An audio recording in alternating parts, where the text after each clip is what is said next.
Hey everyone, welcome to the Commissioner's Clubhouse and the LCC Network.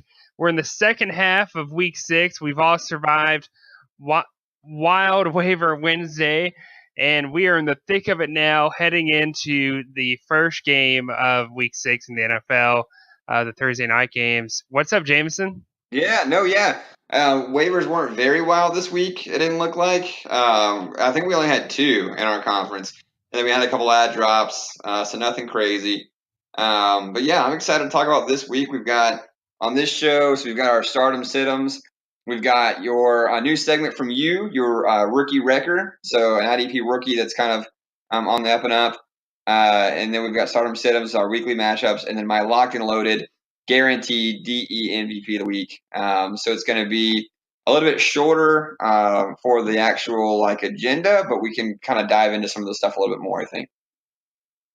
Yeah, no, let's kick it off with my rookie record. As Jamison told you all, this is a rookie IDP player who has been on fire. It may move forward to where it's a weekly thing. We'll see. But my guy is the 6'3", 297 big defensive tackle from University of Alabama, drafted in the 4th round with the 14th pick. Deshaun Hand, who's in Detroit. The man has been on fire this year, not only in the NFL, but in fantasy as well. Week 1, his first game ever, had 3 tackles and assists with 16 fantasy points. Week 2, he went up to 26 points. Last week he had 46. He's averaging right now in our league. He's averaging 25 points a week. And he's a total of 125. He has been mostly a consistent factor on that defense, and I'm kind of surprised no one's picked him up yet. This is a rookie guy that I have high hopes for, not only with his NFL career, but I think he's going to be a really good defensive tackle for fantasy football in any league you're in. He's not only getting tackles, but now he's starting to get sacks. He's starting to make fumbles. I have a lot of hopes for this man, and he's showed some flashes of greatness so far in his rookie year, and I'm excited to see what he's got in store for us coming up in Week 6. Yeah, he's been dominant. When you introduced the segment to me this week as something you wanted to add, and you showed him to me, I was really impressed by him. Super good find, really consistent player on a really good front 4 in Detroit, who's got one of the better pass defenses in the league. So I think that's a really good segment, a really good player to start with, and I look forward to next week's. So we'll jump right in here. Speaking of good players, into some of the stardoms and situms for this week. So I'm really excited about some of the players we got here, and I've got another drop for this one, so we'll see how this sounds. Trust me, I know I'm good at this stuff.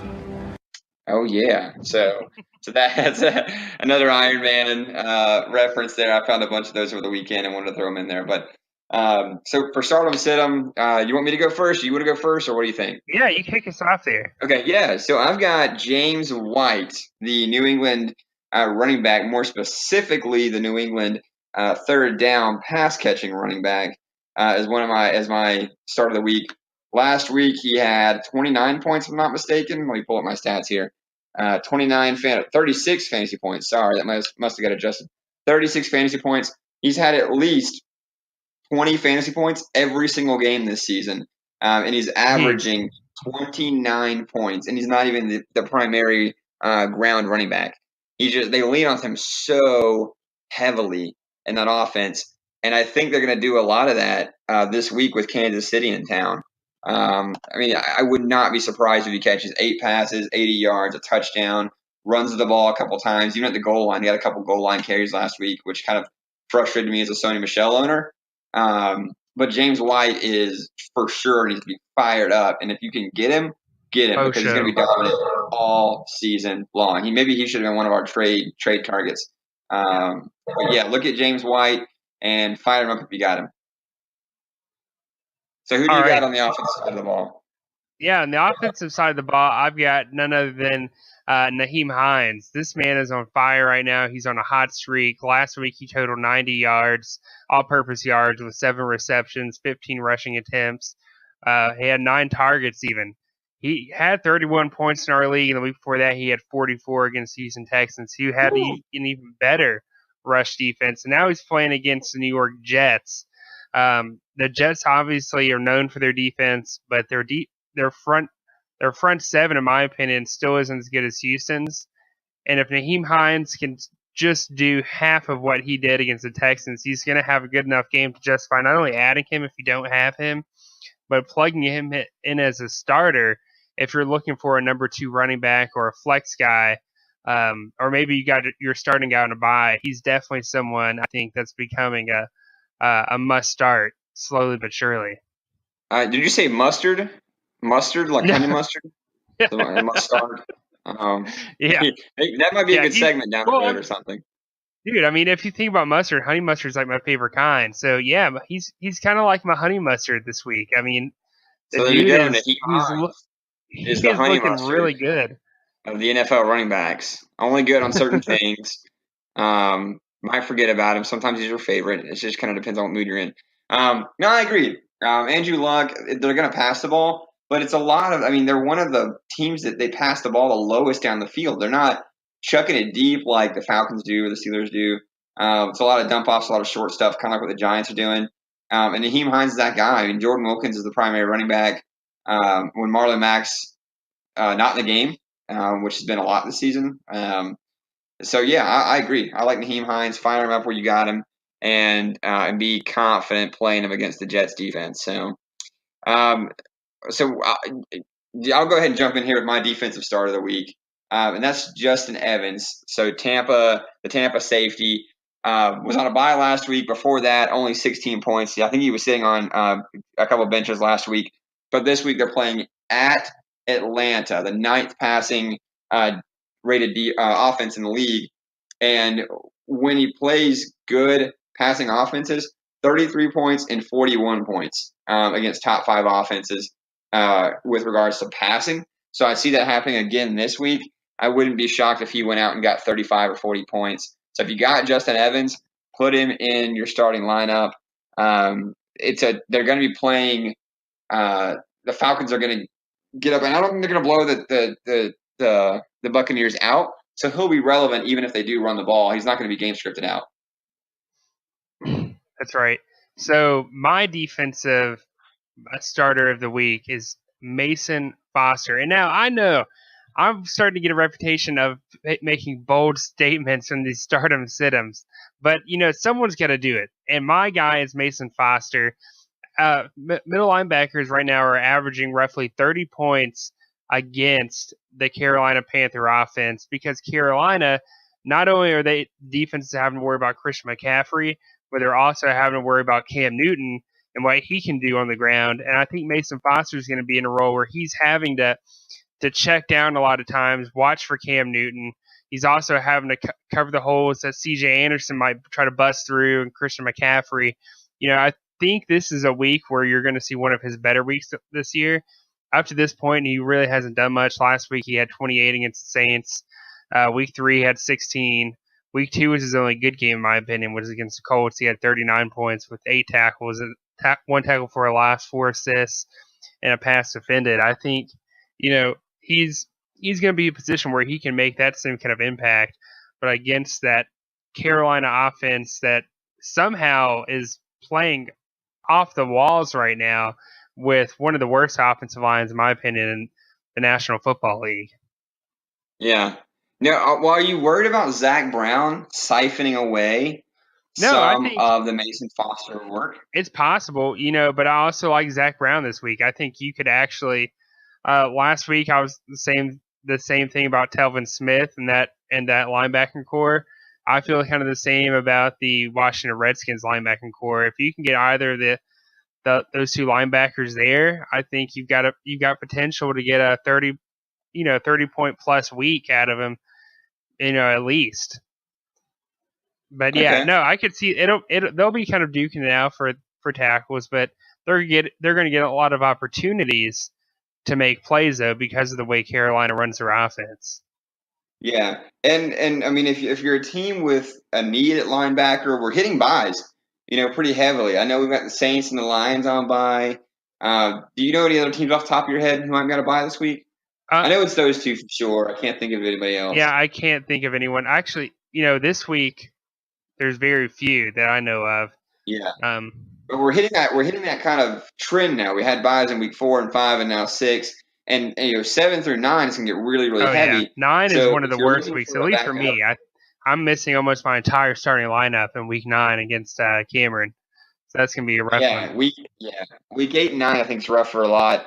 So if you're looking for a linebacker throw in, Mason Foster is good to look at. He had a good season last year. He kind of banged up with injuries and stuff, but plus if Zach Brown were to go down, Mason Foster is the clear recipient of all of his work basically. If something were to happen to him, so Mason Foster, in my opinion, is I think there's a better chance of him playing that spiral on Cam Newton other than Zach Brown. I think, in my opinion, he's a little bit faster. I guess we'll see how they try to stop Carolina's offense, but that's just kind of my theory going into it. Okay. No, yeah, I like it. I'm down with it. Like I said, if you need someone, go grab Mason Foster. So now we've got our sit players. We've been pretty good with the defensive side of this the last couple weeks, I think. I mean, not to toot our own horn or anything, but I think it's just good to note that we've been fairly reliable in that regard. And so I like to let the listeners know. Offense, we might have missed a little bit last week, but we'll get that definitely down. With the Saquon Barkley one for sure. Oh yeah. Well, we all told you that. We had conversations with other people after, like Isaac after the podcast, and everyone was kind of like, "Wow, I can't believe you recommended sitting Saquon Barkley." And lucky for Peyton, he didn't. Not that it mattered much. Someone's got to make those bold predictions. So you got to. That's definitely bold, and I've got a drop for that on the on my computer. I'm not going to say what it is or anything. Maybe I'll be able to plug it in somewhere later. Right. But so my sit this week, I've got Marshawn Lynch as a sit this week, and that might sound a little unpopular because he's been crushing it, for the most part this season. But my reasoning is sound. One is he gets game scripted out so easily. It happened last week when they played the Chargers. He only had, I want to say, 16 points or something like that. Let me ask you something. He's playing against his old team, the Seattle Seahawks, if I'm not mistaken. I mean, no concern. No concern. You don't think he's going to come out there with a little bit of an edge, just ready to pop someone? No, I'm not worried at all. Seattle, they are going to run away with this early. Even though it's in Oakland, they're going to run away early. The only shot Marshawn Lynch has at having a respectable day is falling in the end zone in the first quarter. Or maybe getting to the 1 yard line in the third or the fourth when they're down. But he's going to be game scripted out pretty quickly, and he doesn't do well when he's game scripted out. He had 11 points last week against the Chargers when they got down early. He doesn't do as well against teams that pass the ball, and that's what the Seahawks are doing. And they're going to get up. They're going to game script him out. And I see a lot more Jalen Richard in this game than I do Marshawn Lynch. So that's my sit him this week. Yeah, all right. So on the offensive side. Yeah. So my offensive sit him is a guy that at one point I was saying, hold on to him for a little bit longer. Kenyon Drake is my sit him. And you may think I'm crazy after that amazing week he had against the Cincinnati Bengals. But this isn't the Cincinnati Bengals defense we're playing in week 6. It's the Chicago Bears, who have the second best rush defense and the 10th best pass defense. He is not going to be putting up those numbers, I guarantee you, against Chicago. I mean, it's going to be a bloodbath for that Miami offense. I really think Chicago's defense is going to just swallow Kenyon whole in the backfield. Yeah. I don't think they're going to be able to block their front seven to save their life. No, I agree. He was my sit-em last week, and if he doesn't catch that 22-yard touchdown pass, he doesn't do anything. Guess how many rushing attempts he had in that game last week? Do you know? Against who? The Bengals? Yeah, he had 6. He had 6 rushing attempts.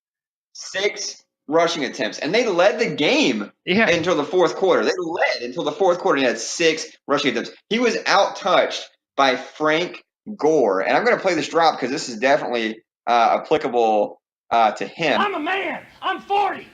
Because Frank Gore is ancient. He is an old man, and he out-touched him 2-1.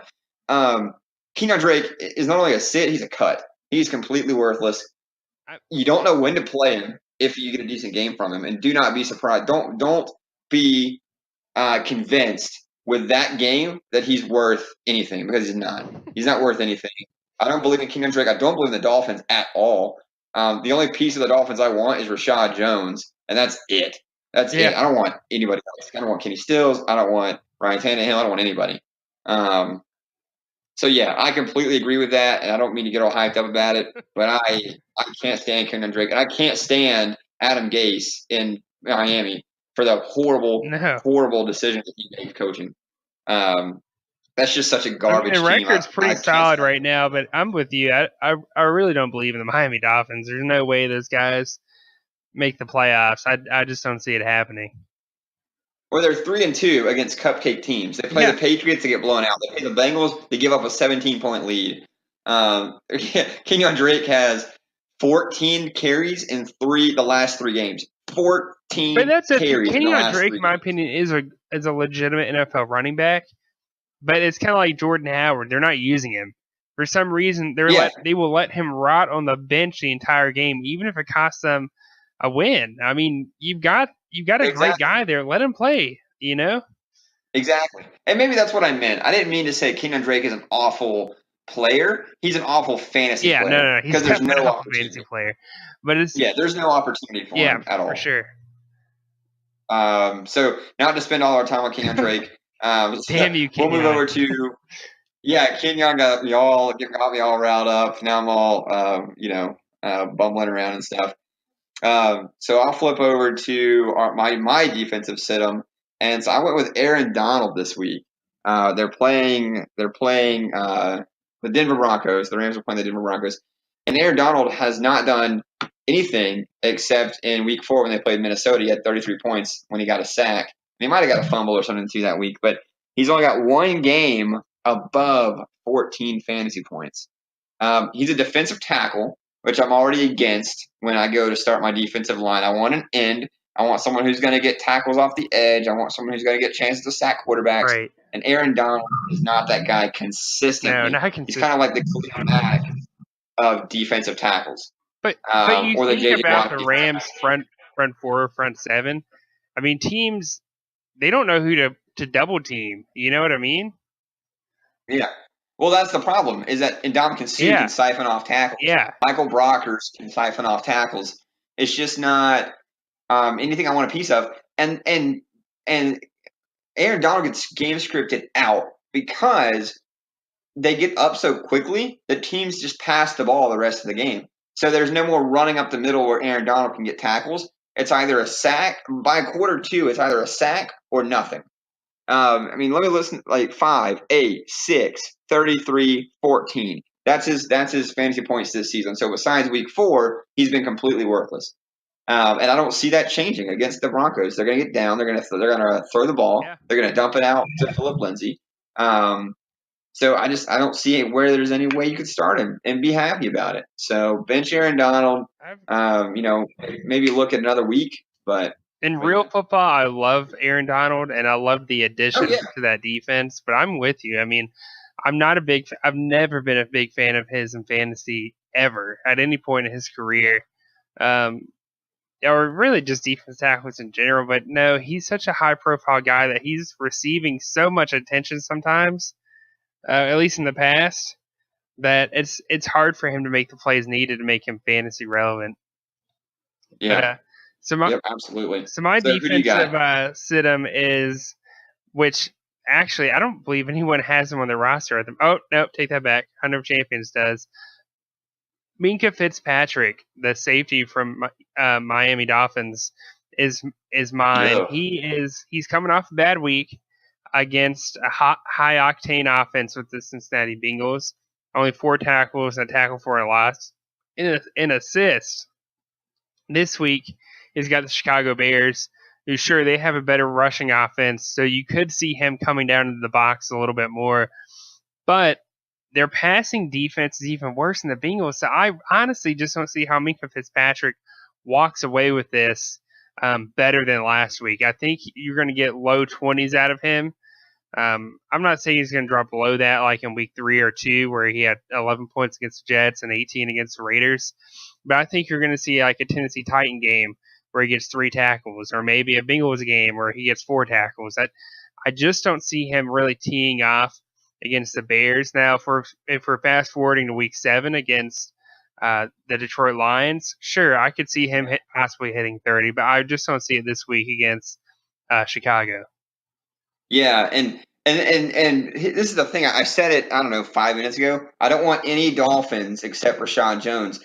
And that's why his point total dropped. Rashad Jones came back in the lineup last week full time. Right. And so Minkah Fitzpatrick, if he's playing, he's probably playing either in a certain package or he's playing in the free safety spot because Rashad Jones plays in the strong safety spot.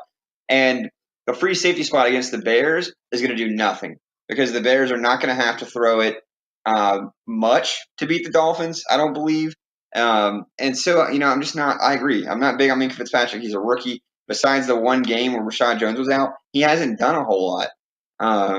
So, yeah, I'm not looking at Minkah Fitzpatrick or any other Dolphin for that matter to put in my lineup this week that I can feel good about. So, so we'll move on to the weekly matchups. So we got about 10 minutes left, Pat, so we'll run through these.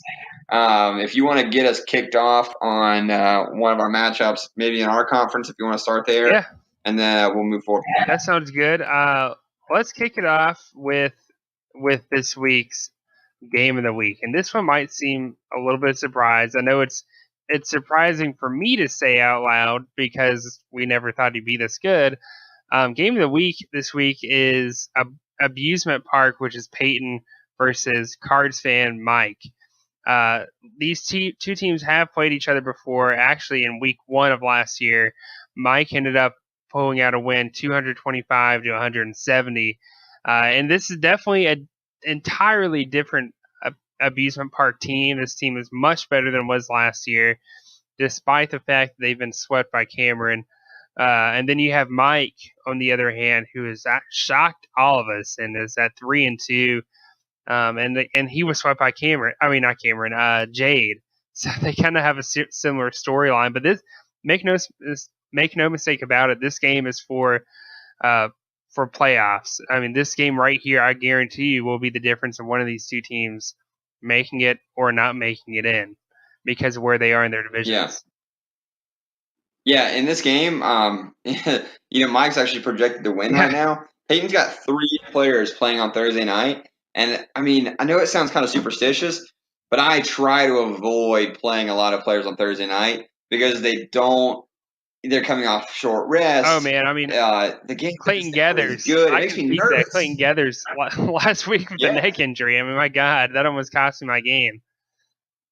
Yeah, exactly. I mean, I could see this game just not being great and no one really performing well for Peyton. So, I mean, Mike, you definitely got to look at his team and kind of think that he's definitely got a good shot this week. But yeah, that'll be a good one to watch. I'm excited. What's the next one? Next one up is Cameron's game, the Spurs versus my little girlies, which is Bryson. And Bryson's coming off a little bit of a high right now, upsetting you. And Cameron's definitely feeling good after sweeping Peyton and only a game behind first place in the division. Yeah, if you want to call 1-4 a high, I mean, you can go ahead and do that. I mean, if you want to. But and trust me, this game means a lot to both these owners. Cameron and Bryson see each other every time Cameron's up there in Spartanburg, and I guarantee you, Bryson will not let him live this down if he wins. And I'm sure Cameron won't let Bryson live it down, even if he stomps Bryson. I'm sure Cameron's going to rub it in whenever he can. Well, this is my not so bold prediction. Cameron is going to kick the living crap out of Bryson this week. That's not bold at all. I mean, that's like... that's what I'm saying. But not so bold with the metrics on Cameron's team. I mean, it looks really, really good. He's definitely got a lot of solid matchups. We talked about Seattle and Oakland. Mixon in Pittsburgh, Antonio in Cincinnati. That's going to be a barn burner. Just so many good matchups. Buda Baker against the Vikings. Cameron should run away with this one. So, yeah. What we got? What's next? Who's next? So, next up, we've got a pretty good game actually. You could argue this should be game of the week. Detroit Bad Boys. That is none other than Billy versus Protect the Booty, and that is Tyler. Tyler's on a 3-game winning streak. He started the season 0-2. He's now 3-2, playing against Billy, who's coming off his worst week of the season. They played each other actually every year that Billy's been in the league. 2016, Billy ended up winning that 215 to 183. Last year, Tyler ended up winning 239 to 237, a very close game. I think this really is going to be a tight game throughout the entire weekend. I think both these teams are going to be really duking it out. Oh, it's going to be a good one. Like you mentioned, Tyler's on a hot streak. Billy's looking to bounce back. Projections have Billy right now, but Tyler hasn't set his lineups. It's going to be really, really close. And I'm looking at this one. I know we were talking about game of the week. This is kind of one that I brought up that I wanted to see. I know Billy had been in it last week, so we want to look other places. But this is going to be a really good one to look at, and I'm excited to see how that one kind of turns. So who's next? We got Isaac and Kyle. Yeah, is that the next game? Yeah, we can jump to that game next. These two teams have played each other. Actually, this is their third time playing each other, if you include the playoffs last year. Isaac won the first matchup in Week 9 of last year, winning 252 to 222, and then Kyle got the ultimate win, winning in the playoffs, beating Isaac 257 to 181. I'm guarantee you Isaac has not forgotten that and really wants to get back at Kyle. While if I'm Kyle and I just got upended from that trade in the offseason, I'm definitely trying to win this to at least redeem myself after that. I don't even know what to call it. Yeah, absolutely. Kyle's on a really cold streak recently, while Isaac's kind of the opposite. So we'll see what ends up happening here. But Kyle's definitely got to get some stuff in order to be able to kind of jump back in this. But he's got some decent matchups. He's got Ronald Darby playing on Thursday night on a short week, so a little iffy there. But that'll want to be a good one to watch too. I think it'll be relatively close. We'll jump to Eastside Brawlers. That's my dad, John, versus you, Jamison. That's Give Me More. Both of you guys are 2-3, coming off. My dad's coming off a 2-game losing streak. You're coming off a 3-game losing streak. And fun fact, Jamison has never beat my dad. This is the 5th time they've played each other since 2013, and my dad is 4-0 against him. It's the closest. It's changing this year, though. It's absolutely changing. Yeah, I think if you have a chance to beat him, it's going to be this coming week. The closest you ever came to beating him was the first. What's the closest? The closest was in Week 4 of 2013. First time ever playing him. You actually lost in a tiebreaker, 137 to 137. I guess he was the home team. Wow. So, yeah. Oh. A little bit of extra motivation this weekend. I'm excited. If I had the trash talk comment of the week this week, it would definitely be to him, because I'm coming back against him this week. The projected spread is 42 points. So we'll see how that comes. We're going to see how that turns out. But I'm feeling good about it. I'm going to get back on track against your dad. So just throwing that out there. So the last game of the Elite 12 is Jade, who's Terrible Towels, coming off a big win against Mike, and myself, Roebuck Leprechauns, who, I could be wrong. I think this is the first time I've ever been 5-0. I'm not sure. I'd have to go back and look. Last time Jade beat me was in 2013 in Week 11. Won off a tiebreaker, 135 to 135. That's actually the only time he's ever beaten me. So I know Jade's hungry for it. Wow. I'm playing the GOAT this week, the only Hall of Fame owner in the league, a guy who is consistently good in the second half of the year. I can't think of a worse time to play Jade right here at the halfway point of the season. I think Jade's going to have a good game. I think it's going to be close. And we'll see how it goes for us both. Yeah, absolutely. I don't have anything to add there. I just lost my I had my phone here and it died on me, so I actually don't have access right now until I get this app. If I get the website pulled up. No, you're so go ahead and jump into the next one for me, and I'll jump in when I can. Next one, this was actually close to being considered game of the week. I felt like Jordan versus Storm, a long history ever since 2011, our second year of the league. Jordan leads the series 5-2. Last time Storm won was in 2015 of Week 7. Storm won that one 159-158, a very close game. Not even last year, sorry. 2016, Jordan put a beat down on Storm, winning that game 213-119. Oh, wow. That's the last time these two teams have played each other. And I know if Storm has a shot at beating Jordan, it's definitely this year. Storm's team looks like one of the top tier teams of not only the conference but probably the league, while Jordan is struggling at 2-3, although he is coming off a win from last week against Daquan. Awesome. Yeah, nothing to add here on my end. I'm still trying to jump in here and look at it. So feel free to move on to the next one. I think is it Daquan and Kevin? That's right. Kevin secured a pound, who is 2-3, coming off a disappointing loss, and Daquan, primetime players, who is 4-1, got his first loss against Jordan. It had the ultimate chance, in my opinion, to put a stamp on the top shot of South Division. I think he pretty much, I mean, not mathematically, but realistically, win the division last week, but he lost. He's really got to redeem himself this week. This is a winnable game for Daquan. Nothing against Kevin, but I just think Daquan is one of those teams that's really good this year, and Kevin's going to have bring his A game if he wants to pull out an upset this week. Yeah, the projected spread is 115 right now. I can only imagine that's because Kevin hasn't set his lineup. At least I hope so. Yeah, hopefully for Kevin's sake, it's because of that. Yeah, exactly. But yeah, Daquan's having a really good season.